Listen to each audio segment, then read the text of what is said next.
Was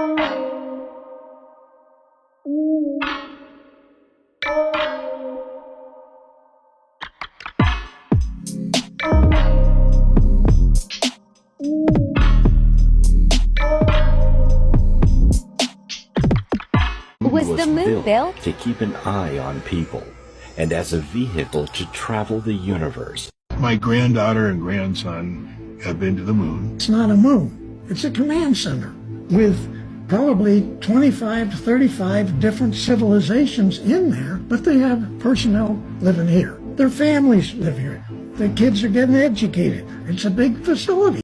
1934 LA Times article that specifically says, Lizard People's Catacomb City Hunted.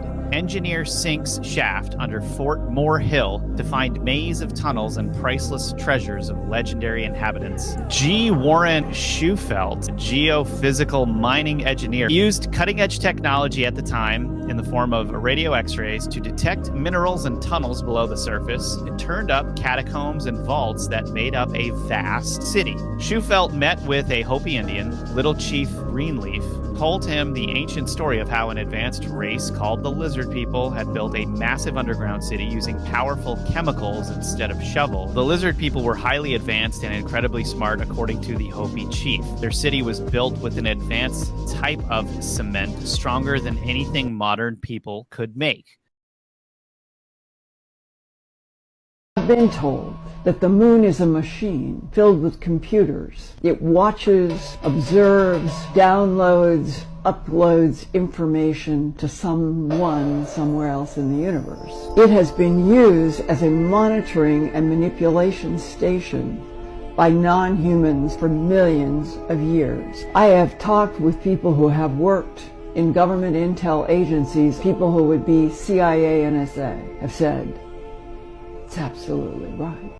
If you were in the deepest lake in the world and were attacked by giant intelligent fish people, what would you do? So there's this conspiracy about this super deep lake and how there's basically an underwater civilization there that some call aliens, and yeah, let's talk about it. So in 2009, the Russian government allegedly declassified these top secret documents, and it was something about the Russian Navy encountering something in the deepest lake in the world, Lake Baikal. Lake Baikal is over 5,000 feet deep. That's over a mile deep, so you can see how something could hide from the rest of the world there. The document goes on to tell about how in 1982, the Russian Navy divers were doing this research mission 164 feet deep, which is 50 meters, and that they encountered something while they were down there. They claim that they suddenly realized they were being watched by these humanoid-like figures that were 9 feet tall, wearing helmets, and didn't have normal scuba gear. These things that were watching them had become known as the swimmers of Lake Baikal. And when they saw these things, being an average Russian diver, they decided to go and capture one of these 9 feet tall alien swimming things without any weapons or equipment, and guess what happened? Basically, these entities reacted to the divers coming at them and forced all 7 divers up to the top super quick from super deep. And if you know anything about diving, this is really bad. If you're a diver, there were 7 divers and 3 of them died from the bends,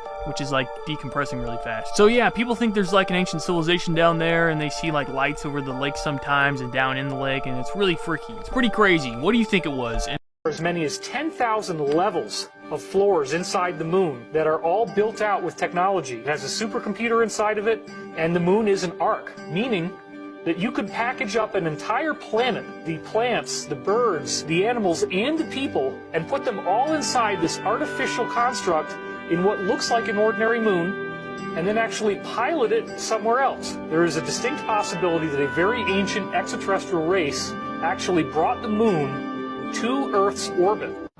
The internet apocalypse is approaching us, an event that could cause people to lose internet access for months or even years. Scientists have warned about the potential impact of an upcoming solar storm, commonly referred to as an internet apocalypse, which could strike within the next decade. Solar wind consists can make satellites unstable and not work properly. But what would happen if the internet suddenly stops working? Without the internet, the global economy would completely collapse in a matter of months, if not days or even hours, and technology would suffer greatly. In short, it would have severe consequences. We could actually die. I'm just kidding. But still. I was today years old when I found out. Meet your straw man. He was born the same day you were. He looks like you, has the same name, and lives in your house, but you never knew he existed. You will have even paid his parking tickets or taxes. The worst part? He's been dead from day one. From every birth certificate, a legal personality, or legal fiction, is created with the same name to confuse little old you into thinking it's you. So, there is a human you and a paper you, or as it's commonly known, a straw man.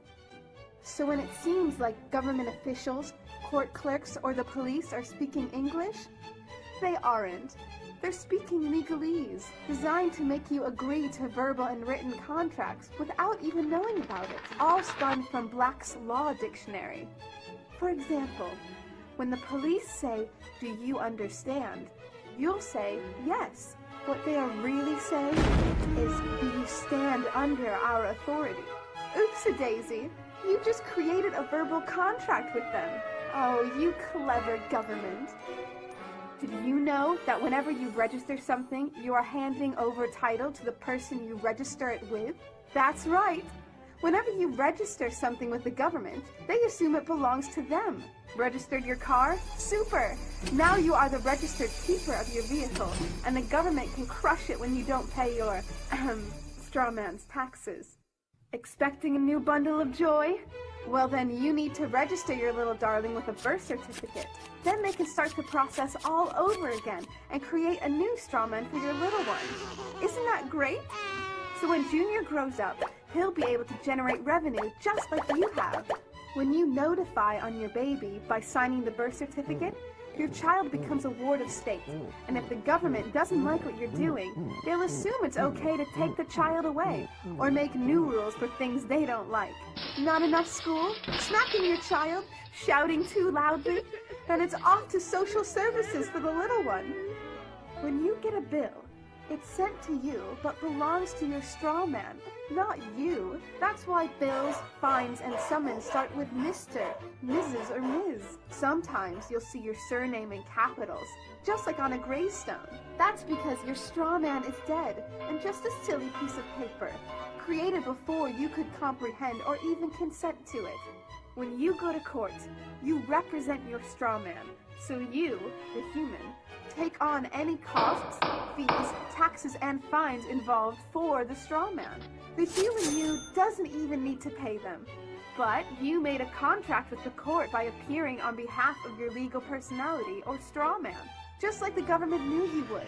They find a single inky bone in Denisova Cave, and they do DNA testing on it, and what they discover is this is another human species who they named the Denisovan, and they also interbred with anatomically modern humans. It's another example of a missing chapter in the human story that is beginning to be pieced together. It's obvious now that we were not alone. They left behind certain physical objects which are extremely hard to explain. One of them is a green stone bracelet, and a hole has been drilled through the bracelet. That was drilled with a stable, fixed drill, and it was drilled at extremely high speed. This is thought to be 40 or 50,000 years old. It's not supposed to have been any such technology in that period that was capable of drilling with a stable fixed drill. Yet there it is, and there are indications of strangely out of place technology amongst the Denisovans, which is 20, 30,000 years earlier in the human story than it should be. Those kind of needles, that kind of bracelet, you could expect to find them in Neolithic, but to find it in the Paleolithic is very puzzling.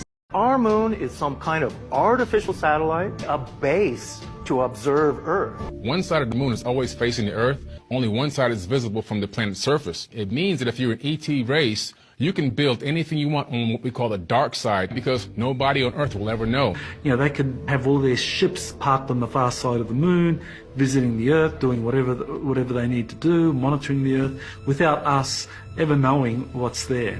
But let me tell you, this is the best information you're ever going to hear.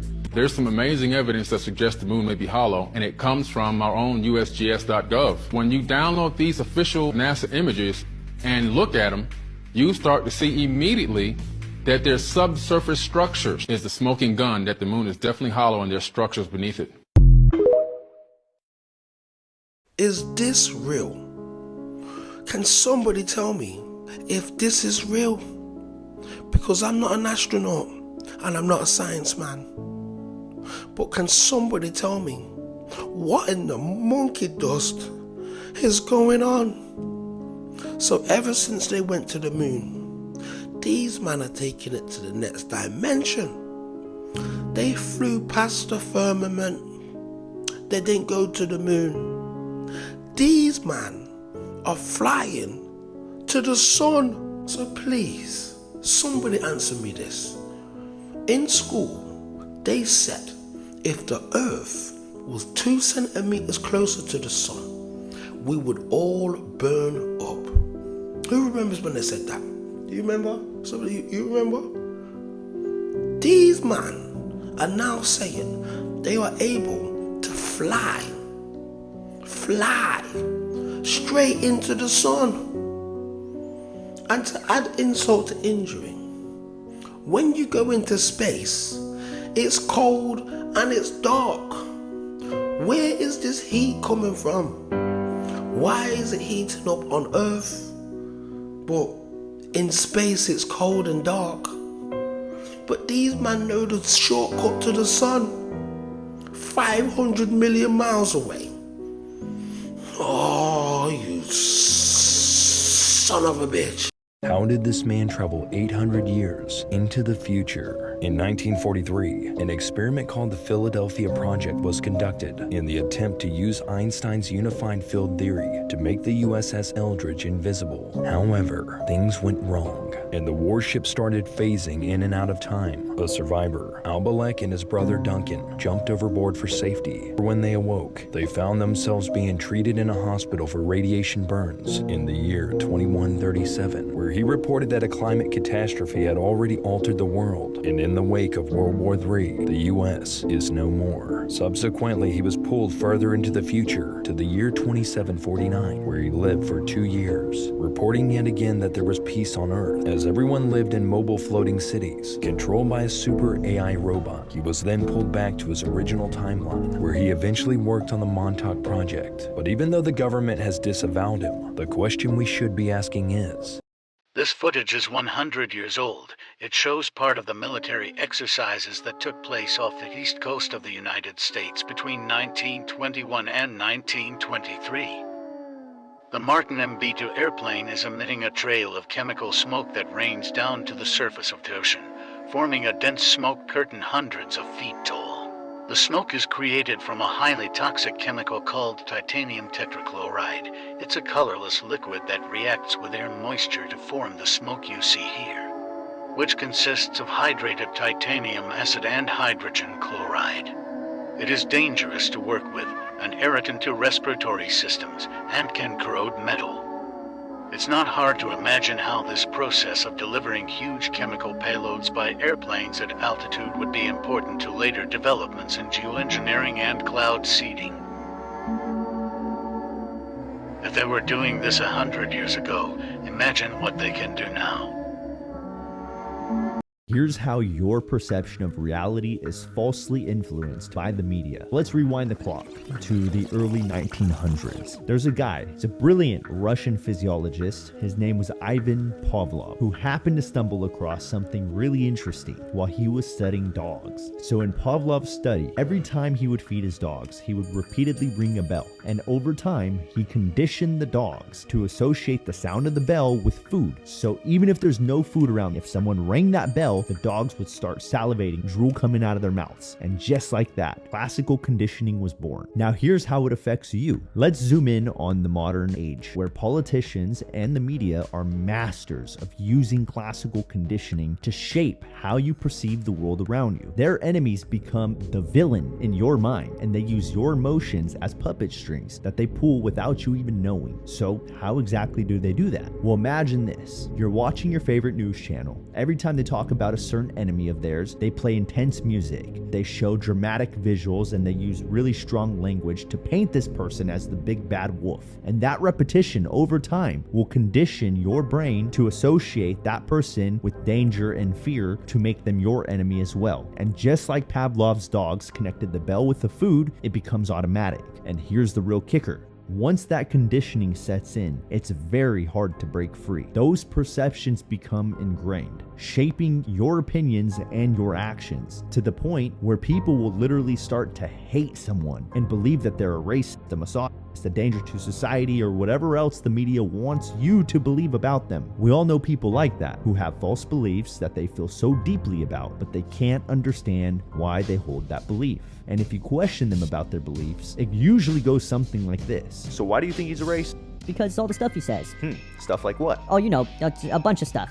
I've seen so many videos of him. Now you would think that if they'd seen a bunch of videos, then it would be pretty easy to just pick a few examples, but they can't. Even though they feel so strongly about their belief, they have no idea why they even have that belief to begin with. That, ladies and gentlemen, is the power of classical conditioning, and it is extremely hard to break. The only way to break it is by awareness, and by learning to question everything, even your own beliefs. Apply logical reasoning. Why do I have this belief?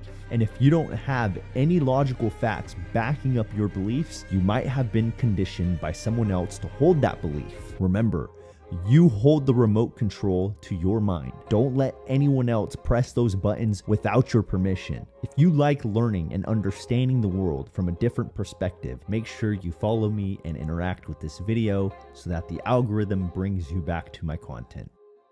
Great news, everybody. North Korea just launched their first nuclear-capable submarine. It's a real beauty, isn't it? Well, it's based off of technology from the 1950s, Soviet tech.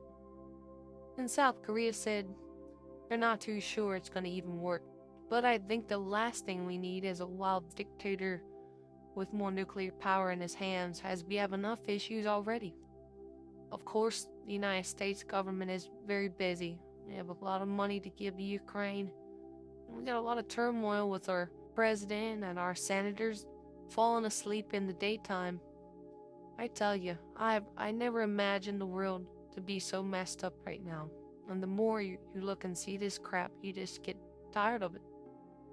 Every day you wake up, it's more nonsense happening. I guess everybody's just gonna wait around and see who they hit first, right? I would say for a country who starves their people, they sure have a lot of money for military